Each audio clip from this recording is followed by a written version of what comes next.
Thank you so much, everyone, for joining us, and thank you to Berkeley College for putting on this presentation. I think this is really fantastic information with, even the chamber could definitely use ourselves, especially in times like these working virtually, so I really appreciate it.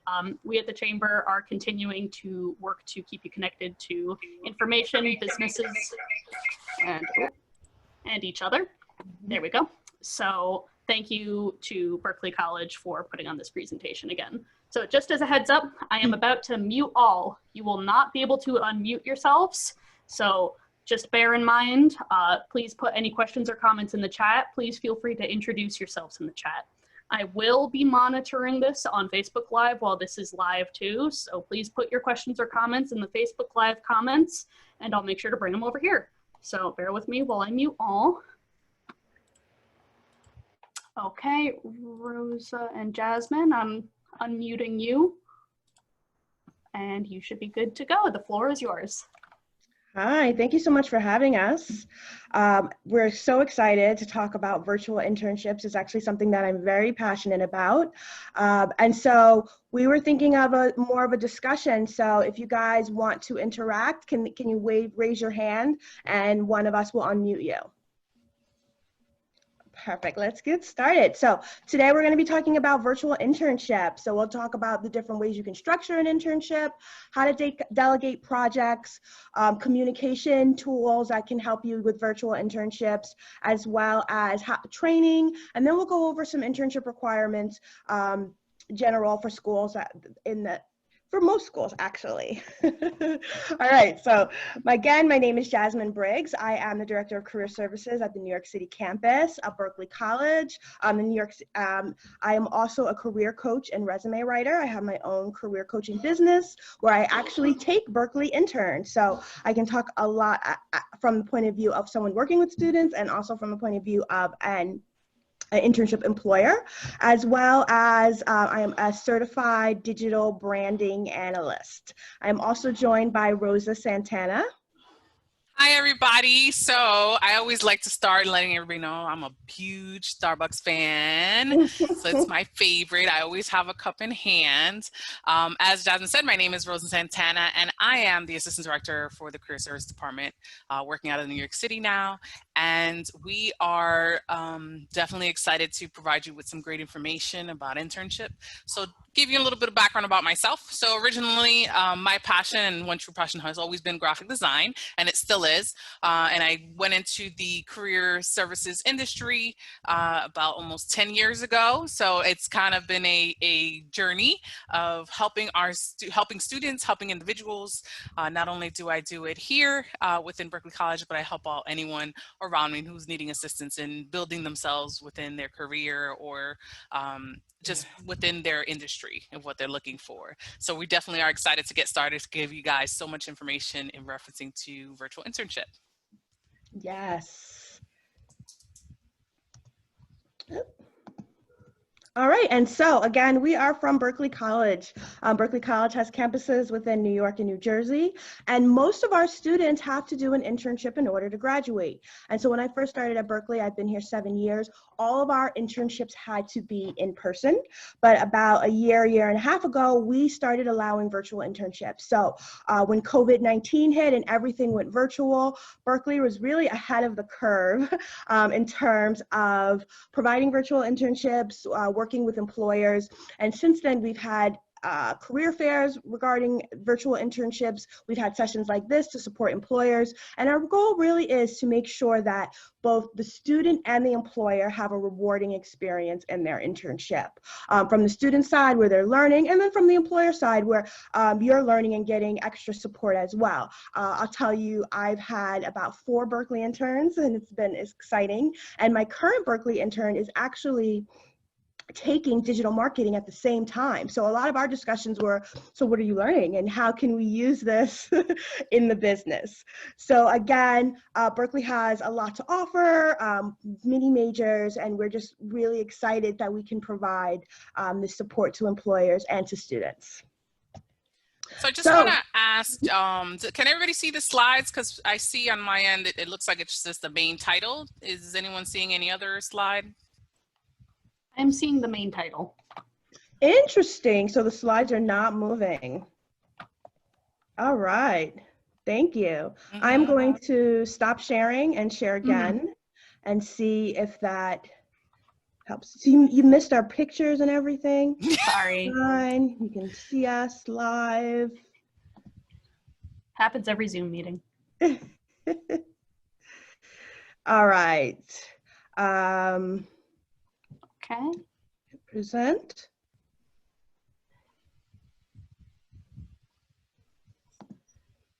Can you see discussion topics? Yes. Yes, I can. And you can see our pictures? No.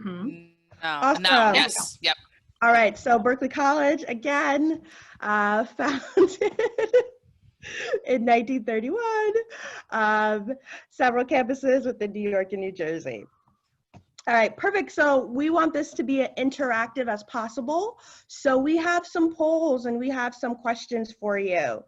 So you're gonna go to pollev.com, Jasmine Brick, no S at the end, 936, or you can also text 37607, Jasmine Brigg, 936. And so we want to get a sense. So the first poll is now active if you go. And the first poll question is, have you ever hosted a virtual intern in the past?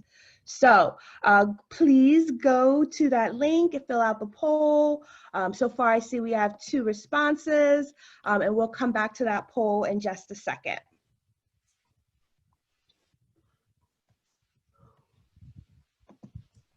All right, do the slides move? Yes. Perfect. So now we want to talk about internship structure. And so there are basically 2 ways to structure an internship. You can structure an internship project-based or a time-fixed-based internship. So what do I mean by project-based? So I structure my internships as project-based, meaning that students have certain projects that are due and they have a due date. So for one of my projects is social media. All of the social media has to be created and scheduled on Hootsuite by Sunday night in order to check it in our meeting on Monday morning. So the interns know what they have to do, and it's really up to them on when they do it. Sort of like taking online classes, right? You know when things are due, but you have whenever to do them. The other way to structure an internship is a fixed time-based internship. And that is kind of how we work today, right? I'm expected to be online from 9 a.m. to 5 p.m. and be responsive. And that would be the same with an intern. You would pick days and times that you would want the intern to be online, and then you can respond to them and they would do the work during those time frames. And I would say that there are really pros and cons for each. Right. So and then I've worked with the fixed time based, working with our students. With that one, as she did say, there are pros and cons because you're only able to communicate with that individual during that fixed time based, but then you're also thinking about the projects that you're going to have them handle during that time. So you're either going to choose something that can be done within that time frame that they're allotted, or ensure that it doesn't go past their week time frame. So if they're going to be working maybe 2 days a week, 5 hours each week, so you kind of coordinate the project to fit within that 10-hour time frame. Right. And on the part of communication for fixed time, it's like I always know between 9 and 2, I can pick up the phone and the intern is supposed to answer or be responsive to emails within a certain amount of time. Within the project-based time frame, when you're emailing or you're sending projects, you have to really think about what's your response time and set that. And we can talk a little bit more about communication, and we definitely will, and response time. But with project-based, that is something that you have to take into consideration. Is things are not going to maybe be done just like this. If you have something that pops up at the last minute, on both ends, if you have someone who's during their fixed time, great, they can handle it. But if it's not during their fixed time, you may have a time gap, right? Or not someone to support you during that moment. Right. All right. Delay in communication. So let's take a look at our responses for the internship. Who is looking to have an internship?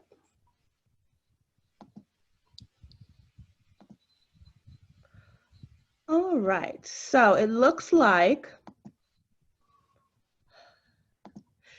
And so I don't know if you guys have used poll everywhere before, but we only have 2 responses so far. So we're going to give it a little bit more time on that one. But I want to activate the next poll question.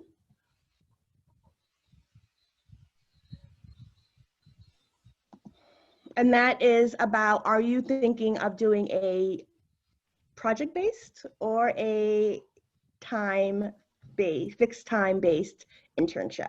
So I'm going to pick this question to the audience, so feel free to respond in the chat or raise your hand and we'll unmute you. But who here in the past has managed an intern, or it can be a virtual employee, and were you managing them in a project-based or a time-based internship?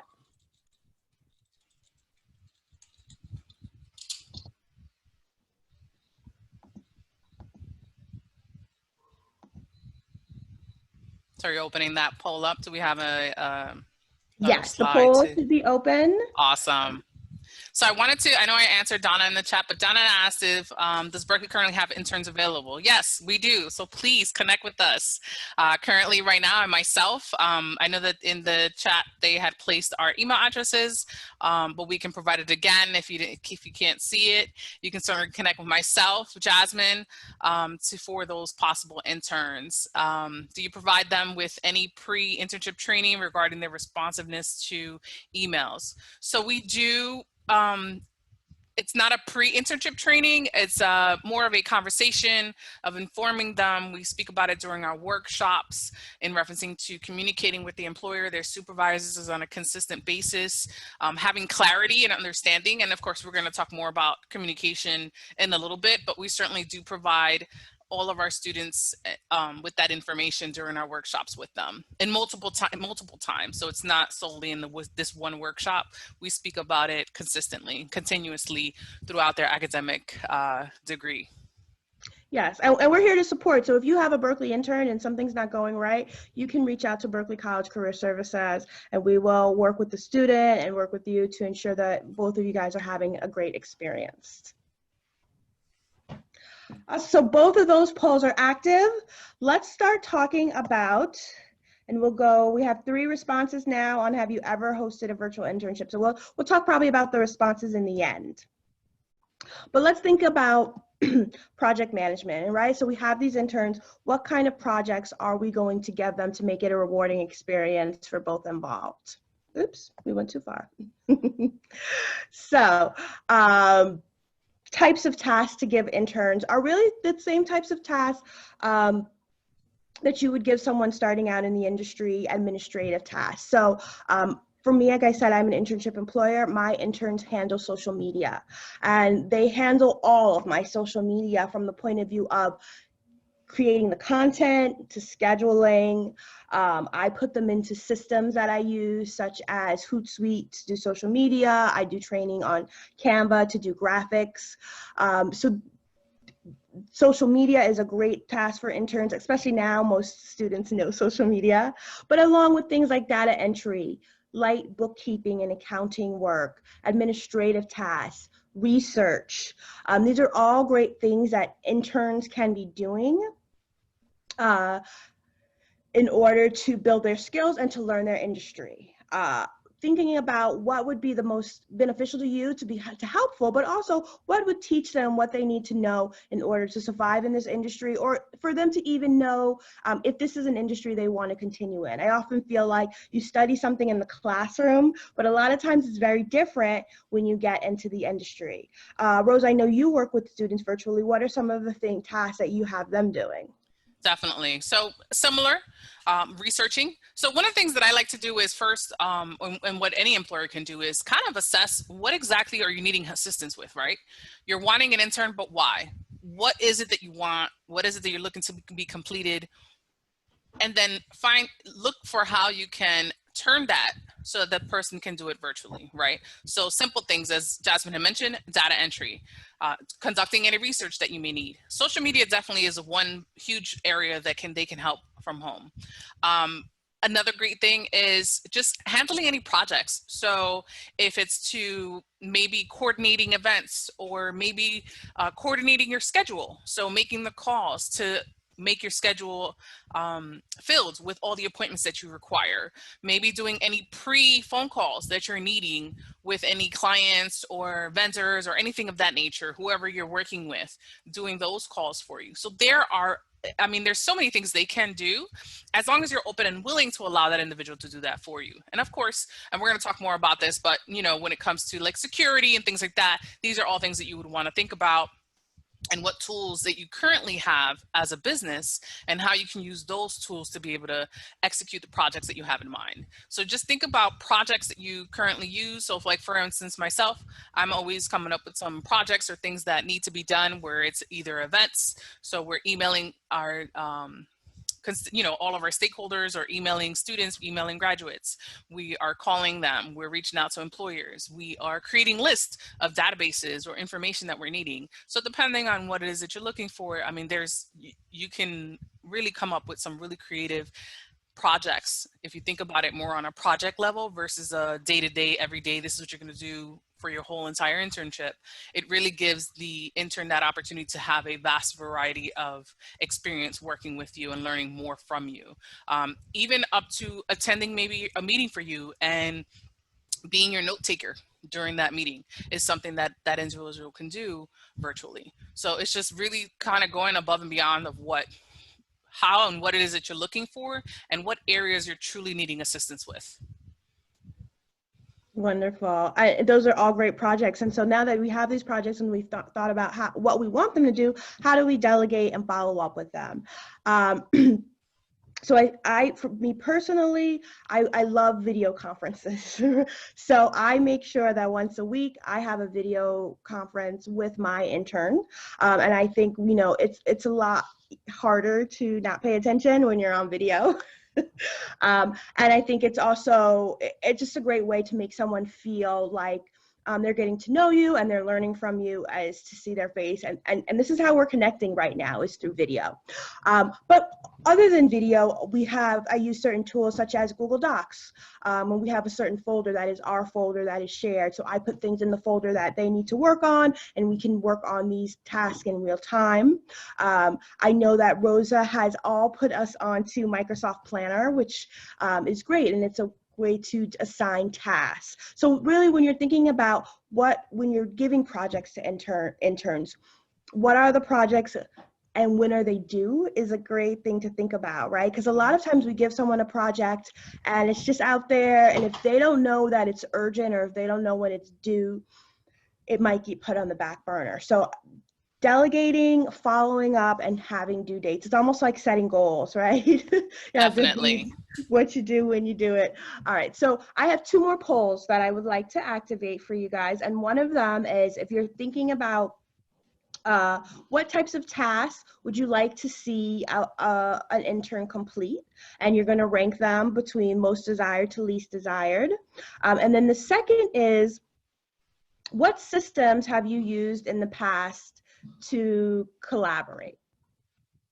So like we talked about Microsoft Planner, but there are also Slack, Asana, Trello, a bunch that I actually have never even heard of. So think about,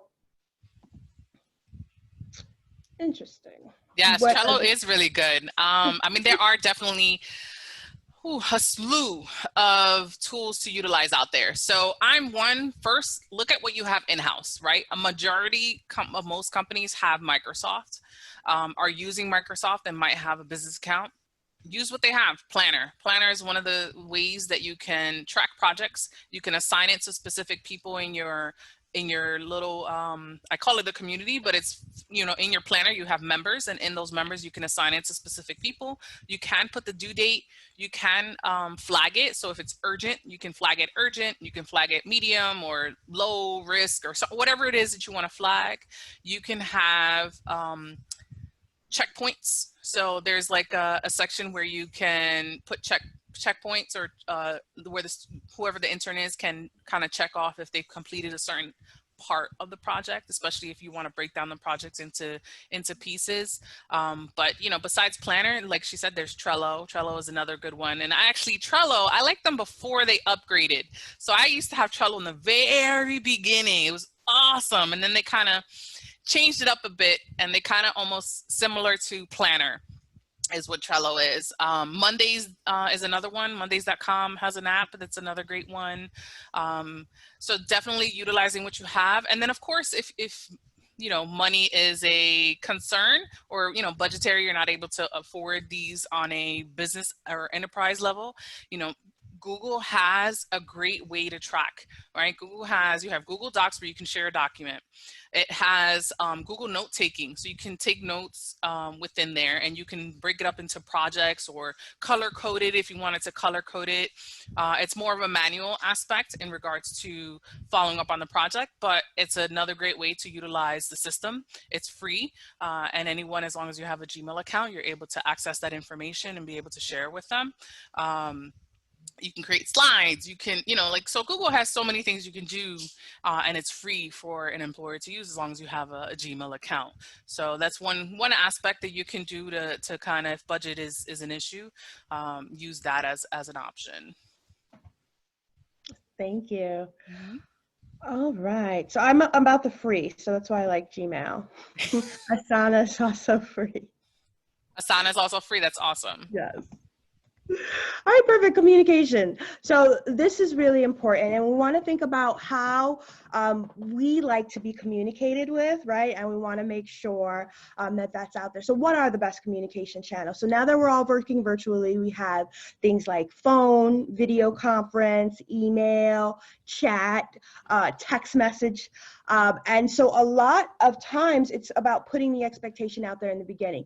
Do you like text messages? I personally don't mind being text, but at the same point, is text messaging professional? So setting that that expectation up in the beginning is the best way to communicate. So also thinking about communication, so we have channels. How do we want to communicate? Do we want to do emails? Do we want to do video conference? Do we want to do phone calls? For me, I've been doing video conferencing and emails and some texting. But then what are our expectations too about follow up and when we respond to the communication? So if you text someone, you generally expect them to respond to you right away, right? Am I the only one that's like, if I text you, you got like 10 minutes. But if we're doing a project-based internship, what responsibility is it of the intern to get back to you within 10 minutes? I generally say if I send you an email, I would like a response in 24 hours. The best interns, though, they respond in 2 to 3. So how do we set that expectation up from the beginning? And we want to make sure that we're talking about what communication channels work for us and what our expectations are. A lot of our students, yes, they've been in the workforce before, but a lot of them have not. And so this is kind of their introduction to professional workplace communication. And so a training needs to go into that, and about how do we want to communicate. Even so, Rosa and I manage a team of students at Berkeley, and one of the things that I constantly have to tell them, and it's shocking to me, is when you come to work, log on to your work email. And it seems like for some of us, it seems like, yeah, don't you automatically do that? Well, no, maybe not. Maybe they log on to their personal, maybe they log on to their school. It's not something that they are actively monitoring. So what are the expectations and what are the best channels to use? Definitely. And then another key point when it comes to communication is how many interns are you housing, or how many interns are you having, right? So if you have multiple, when it comes to that communication, how you communicate with that, however you're using your communication, if it's text or if it's like WhatsApp app, or if it's the GroupMe app, like I use for outside organization, we use GroupMe to communicate as a group because we're a large group and it's just easier for us to disseminate the information. But some information when it's in a large group can be misconstrued, right? So thinking about how you utilize your communication tools. If it is a group text, you know, some messages is best done individually versus having a group text. And then some is okay to have as a group text. I think it's a matter of ensuring that you have a conversation with all your individuals and seeing what is their best form of communication, right? Because sometimes, and this has happened to me, where I give a message to a group and maybe one or two people, perceived it in another format when that's not the way the message was supposed to be understood.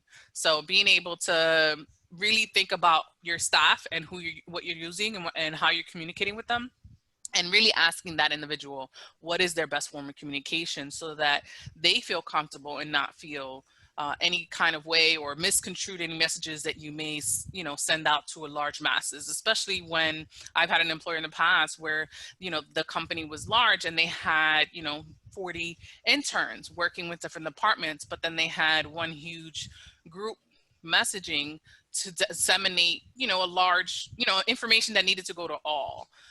Sometimes that large information just is not received well. So just really thinking about the communication and how you're building with those individuals if you're having multiple. Yeah, and that brings up a great point, especially when it comes to email and texting, right? We can't put the emotions in text. And a lot of times we're texting so fast, we don't even write out the whole word. So something that for you wasn't a big deal, when someone else is reading it on text, they may be freaking out. So thinking about, I know when we were all in the office, certain things, I was like, I could put this in an email, or I could get up and walk over there and talk to the person and let them see my face and my emotions. So when we're doing virtual, we can't get up and walk over there and talk to them, but sometimes phone calls or video chats are still best.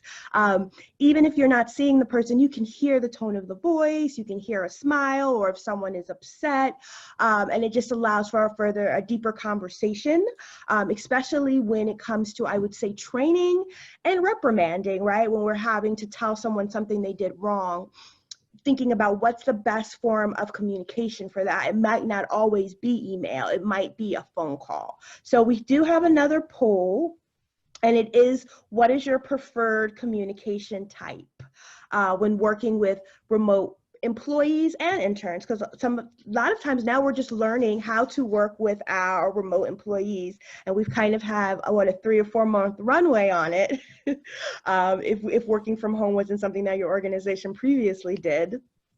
But now that we've kind of got our feet wet, it's time to bring in some interns who may not have had this experience before.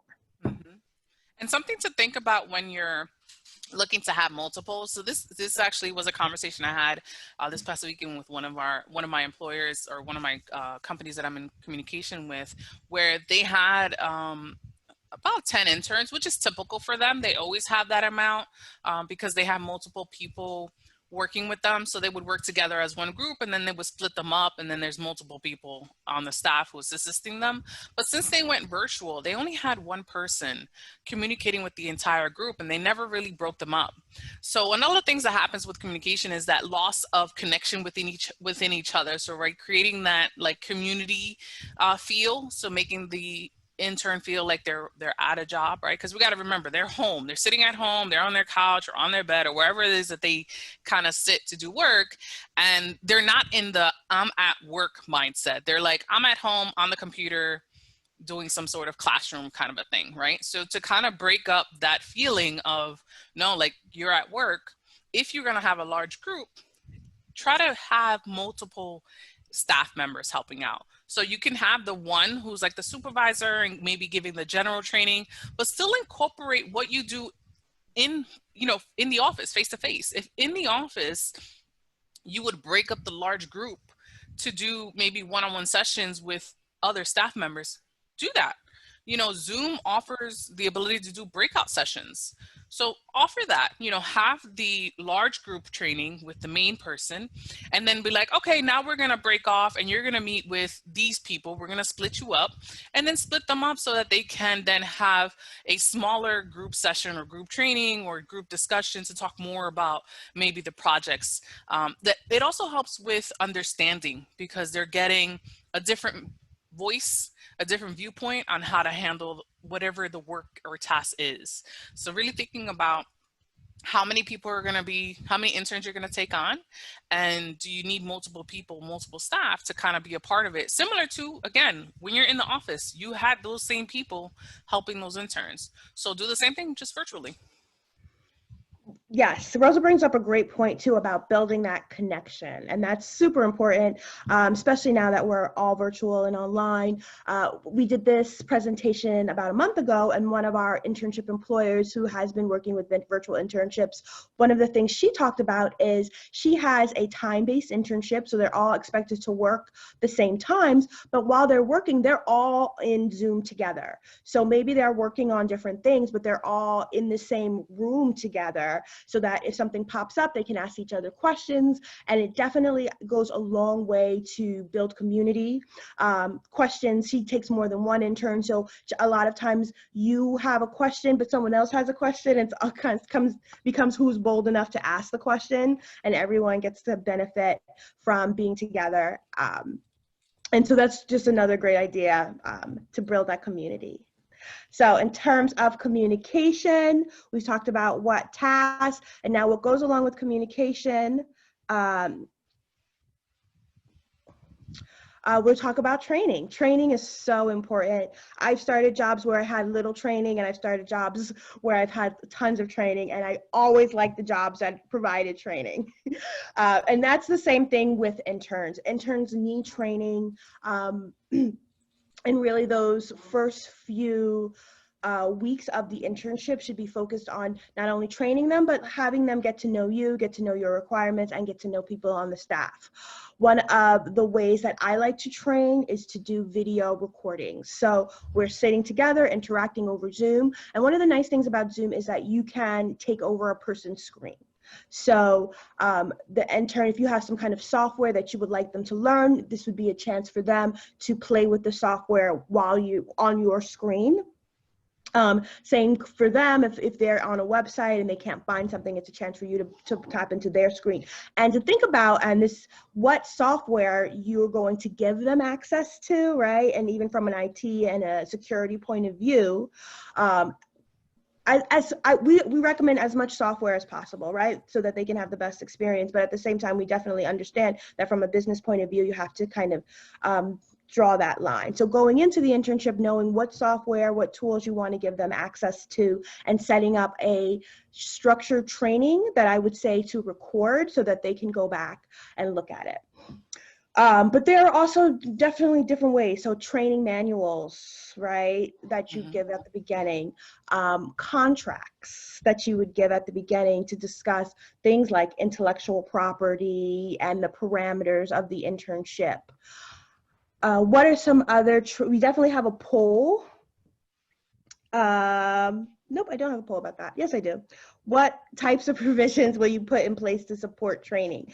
One great one that Rosa mentioned is having a supervisor and having multiple people that the intern can go to ask questions. A lot of times, you don't always want to go to your direct supervisor to ask a question. It can be intimidating, but if the training is set up so that the intern is meeting multiple people on your staff, unless you're a sole proprietor, then they have people that they can go to and work with and get additional training from. So thinking about the whole organization, how are you matching them with people? How are you bringing them into the fold? Definitely. And another good thing to do, if you're consistently always looking for interns every single semester, maybe looking into having all your trainings on a Kajabi. Like kajabi.com is a great place to search or to kind of create a course. So it's like you're creating an online course for whoever, whatever the training can be. And those trainings can include handouts, handwritten notes, it can have videos, it can have, you load it up as if you were teaching a class, right? So the individual, you can send it to them prior to them actually starting the actual hours. You say you need to complete this training online, so at least they can get a sense. So when they do start, they already have all that, already like a pre-start thing, or an orientation kind of a thing, or onboarding you create. So Kajabi is a great tool to utilize. There is a fee for the Kajabi, and it's Kajabi for those who are looking. Yes, thank you for posting it. So yes, it is a great way to be able to kind of create the training class for your intern to be able to get in there and kind of do their thing. It does take some pre-work, obviously, but if you did it, if you started kind of like what Jasmine was saying, start recording your trainings now, right, for your first time, so that then the next time you have interns, you'll have it in the system, and you can say, please, log into the system. You have to complete, that training before you can start your hours. And in there, you can also include maybe the contract or any information that they need to read pertaining to any legal or, security data, things like that, that you want to have them see ahead of time. And then they can still have access to this training if they need to go back for whatever reason. Maybe they need to go back during their internship. They can still go back there and not necessarily ask, their supervisor or whoever it is that's with them. They can go back to the videos if they wanted to. So it's a great way to house your information. Awesome. That's a great tool. Thank you, Rosa. Mm-hmm. I may start doing that. Yeah. All right, so we're talking about, so here are some common internship program requirements. And some of these are the requirements of Berkeley, but also with other schools. Generally, if the student is receiving credit for their internship, they will have requirements that they have to meet. So most schools allow even credited internships to be paid, but like with Berkeley College, they can be paid or unpaid. I will say, I will put this out there, that the paid internships go first. Those are the ones that the students are really interested in doing, right? And it doesn't always have to just be, hourly salary. It can be a stipend. It can be, when we were in person, it could be lunch or transportation, but maybe now that we're not in person, maybe it's a gift card so that they can purchase lunch on their own, or some kind of stipend or something that they can receive. With Berkeley College, they are taking a corresponding online class, but at other schools, they may have an in-person class, they may have to do a paper or follow up with a professor. So if they are receiving credit, there's generally some kind of academic component to the internship. For Berkeley, the academic component is an online class, as well as an evaluation of their work that is worth 40% of their grade. As well as if they are doing it for credit, they may have some kind of hour requirements, and that changes from school to school. Again, I can speak to Berkeley, it's 120 hours over the course of a 15-week semester, but you want to, when you're interviewing your interns, check, ask them if their school has an hourly requirement, if their school is requiring you to complete any forms or documentation in order for them to receive credit. And then, again, there might be an evaluation from their supervisor. So it's just about talking to the student and learning their requirements. It may also be about connecting with the school, right, and becoming one of their preferred internship partners. So I know that our students can work with us to work with companies that we vetted and we know they're going to have a great experience, but they can also find internships on their own. And for us, that requires us that the internships reach out. And again, we want to make sure that these internships are good for the students and for the employers, that everyone is walking away happy and learning. Definitely. Right. And just to keep in mind, when it comes to, a stipend or anything like that, just think about it. The students are still paying for their college credit. So giving them a little something to make them excited for the internship is definitely helpful. So let's talk about we covered a lot. So let's just go over some best practices for working with an intern. And if you have a best practice out there that you want to contribute, put it in the chat. So before your intern starts, you want to have a job description. And I think this goes a long way to getting a good intern, right? If you put out there what you need an intern to know, what you think, or what projects that you want an intern to complete, before you even get a resume, someone has already decided whether that is something that they're interested in and whether they have the skill set. I often too find that students are attracted to the internships that have the most robust description, that talks about what the company does and what they're going to be doing, and also what they're going to be learning from the internship. Second, interview the intern. Video interviews are my favorite. I feel like it's a great way to connect with someone, but you can also do a phone interview as well. I know that I have done tons of phone interviews in my life. But make sure you're interviewing them, asking those questions, getting to know them. And then to assign a supervisor to oversee them. They really should have that go-to person that they can ask questions to. But not only, like we were saying before, assign them a supervisor, but also introduce them to the team, make them feel a part of the organization. All right, so now that before we started, we've interviewing them, we want to talk about the structure and training of the internship. So you decide up front whether it's a time-based internship or a project-based internship. And if it's a time-based internship, then you want to know that when you're interviewing, right, to make sure that whoever you're choosing can fill into those times that you're available. But if it's a project-based internship, I recommend setting a weekly time for a phone call or a video chat. You really want to have that sort of face-to-face connection. I think it helps to, one, keep people motivated.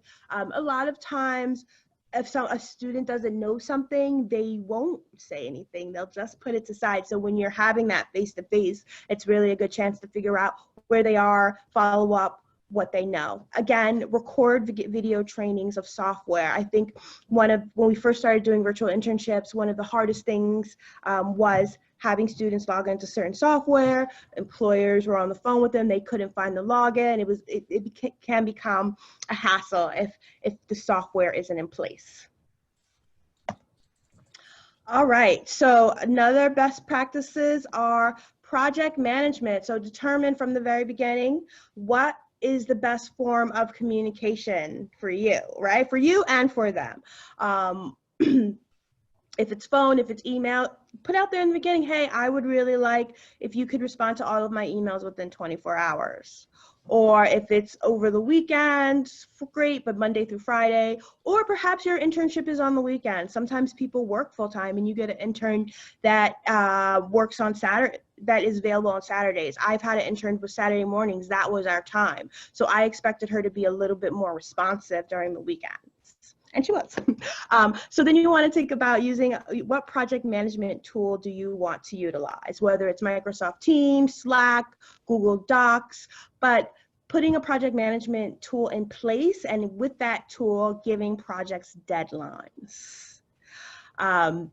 I think that's really important, giving them deadlines and holding students accountable to those deadlines, as well as utilize video conferencing when possible. I just think it goes a long way to really build that connection.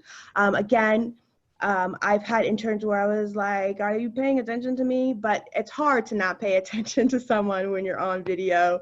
You can't multitask. So in terms of collaborating online, whenever possible, please give the students access to your systems and softwares as you would a regular employee. If they have to do training, if they have to sign something, that's all great, but it goes a long way for them to get the experience of what it's like to work within your organization, but then you get an employee who can really support the overall organization. Right. And that's also including like equipment. So if you can provide equipment for them so that they're fully activated as if they were an employee. Yes.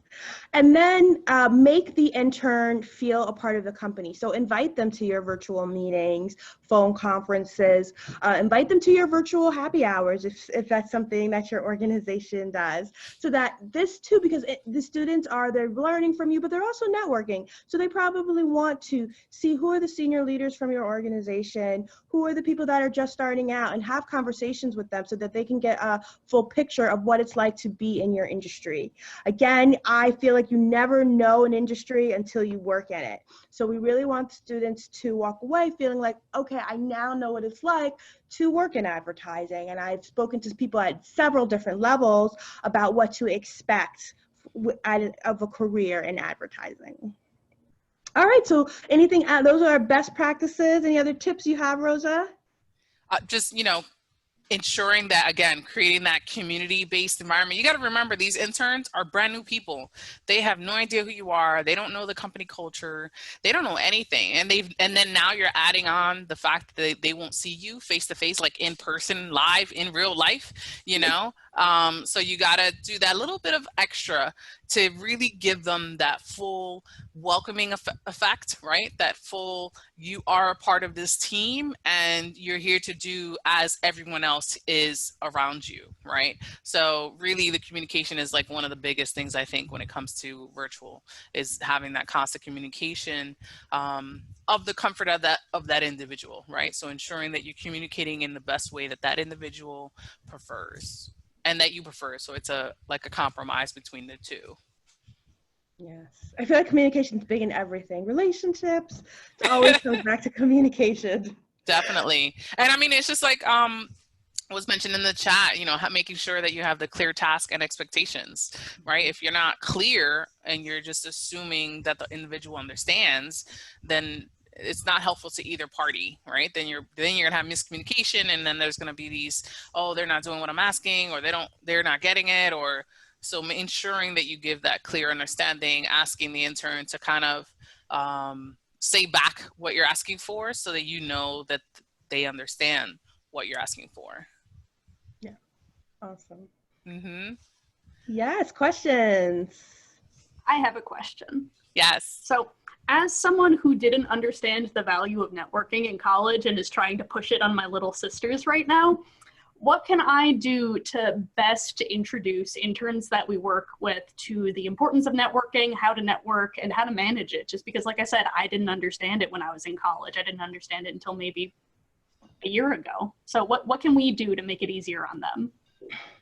I would say, Go ahead, Jazz. okay, hosting virtual networking events is a great one. And then thinking about the follow-up. So if we've hosted a virtual networking event, everyone should be putting in their LinkedIn profile links. Interns should be connecting with everyone. And then from there, setting one-on-one coffee chats, right? So that they can get to know people and follow up with them. I think that's a great way. And then talking about the industry, right? So your industry, everyone is probably not going to be at that company forever. They're going to go on to different companies and to different places, and knowing those people now, when they move on to a different company, that is going to support you in your career in the long run. Definitely. And I just want to say, for me, I'm one of those that not only do I tell you, but I show you by doing, right? So I find that most people, especially when they're new or fresh out of college, or they're still in college, they're scared. They're like, I don't know, I don't want to. Oh my God, they're going to talk to me. And they're like trying to hide their face and, you know, hiding in a corner. So I actually will, you know, take them, go with them, you know, give them that opportunity to see me interact with individuals, and let them know, like, you know, I'm nervous too, but I'm going to put myself out there because I never know what this connection with this other person is going to take me, right? The other thing I like to do with new people or in the industry is start off with meetup.com. Meetup.com is a great free way to be a part of groups, and it doesn't necessarily have to be industry related, right? You just want to practice networking, and networking can be, let's say you love photography, find a group that does photography, and if the group has an event or has a chat, something where you can communicate, and it's not that pressure of, oh my God, this is for my industry, you know, because we you know, they have that pressure, like, oh my God, this is for my industry, I have to like make this perfect to talk to this individual.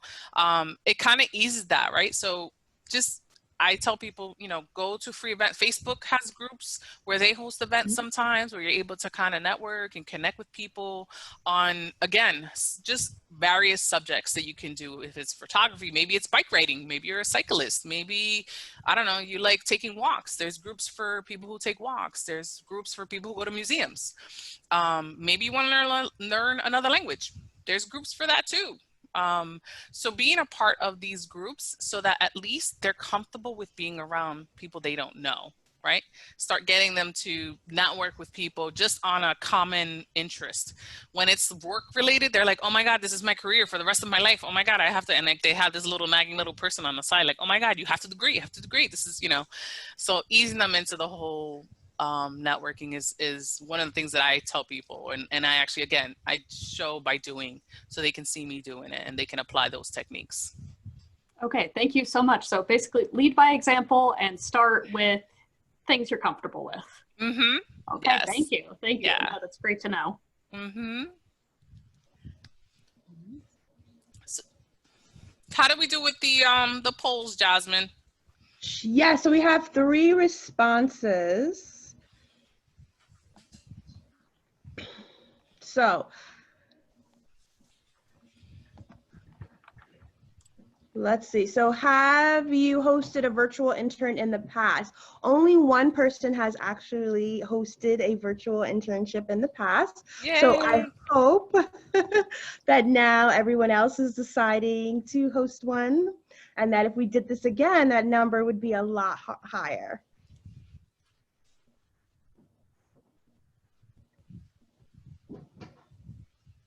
Awesome. So yeah, I mean, you can certainly reach out to us if you have further questions. Connect with us on LinkedIn. Again, we're all about networking. So definitely find us on LinkedIn. We're not hard to find. If you find one, you can find the other. We're pretty easy to locate. So definitely connect with us so that we can help each other out with anything we can, you know, if it's internship or maybe connecting with other people. So we're here to help in all aspects. And again, if you have questions, don't hesitate to contact us and reach us. We really appreciate being here with you guys and providing you with information on actually creating that virtual internship that maybe you never had before. It's pretty simple if you really think about it. So don't be scared of the unknown just because you've never done it before. You never know. You might find that virtual intern that's just like ultimate amazing. Yeah. And in terms of the poll, a lot of you seems like social media, administrative, research, those are kind of some of the top things that you would like an intern to do, which are all really great tasks that I think support the intern in learning the industry and could also support the employer in reaching their organizational goals. Okay. Awesome. Thank you so much, Rosa and Jasmine. A lot of great tips. Some things we can definitely use at the chamber too. We're looking to bring some interns in virtually, so we'll make use of them. Yes. And again, this will be recorded. This recording will be available on our YouTube channel in a couple of days. We just need to do a little editing to it. And please don't hesitate to reach out to Rosa or Jasmine if you need any help, you know, fulfilling your intern needs.